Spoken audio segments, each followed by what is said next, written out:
kids, it's Teacher Patty again, and I wanted to share a fun sensory activity I found online.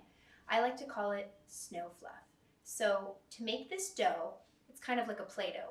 What you need is some cornstarch, shaving cream, one of my favorite sensory things, and if you want to make it extra fancy, a little bit of food coloring. You're gonna need a 1-to-1 ratio of the cornstarch and the shaving cream, which means the same amount of each.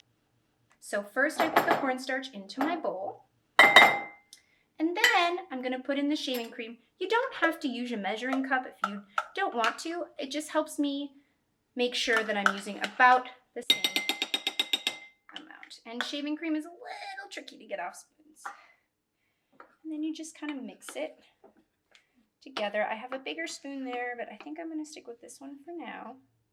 And look at that. And then when you're kind of mixing it, what you can do is if you want to add some color to your snowy fluff, you can stop. And since spring is here, I'm not going to add a lot of color because I want it to be kind of a pastel-y purple. And then you can start going again and mixing again.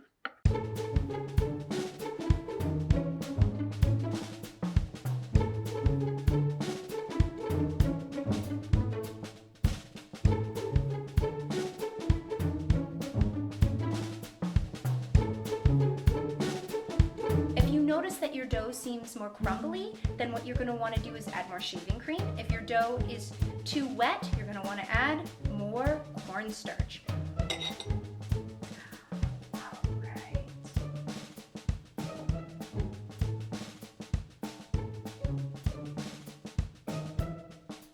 All right, that feels pretty good.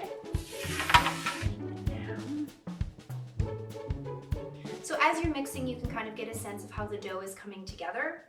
And warning parents, this is a bit of a messy activity. The cornstarch and the shaving cream do clean up easily, but when we play with it at home, we always put it on a tray. This feels so good. After you play with it for a while, it starts to get kind of crumbly and becomes more like the cornstarch. If you want to keep playing with it like a dough, all you have to do is add a little bit more shaving cream.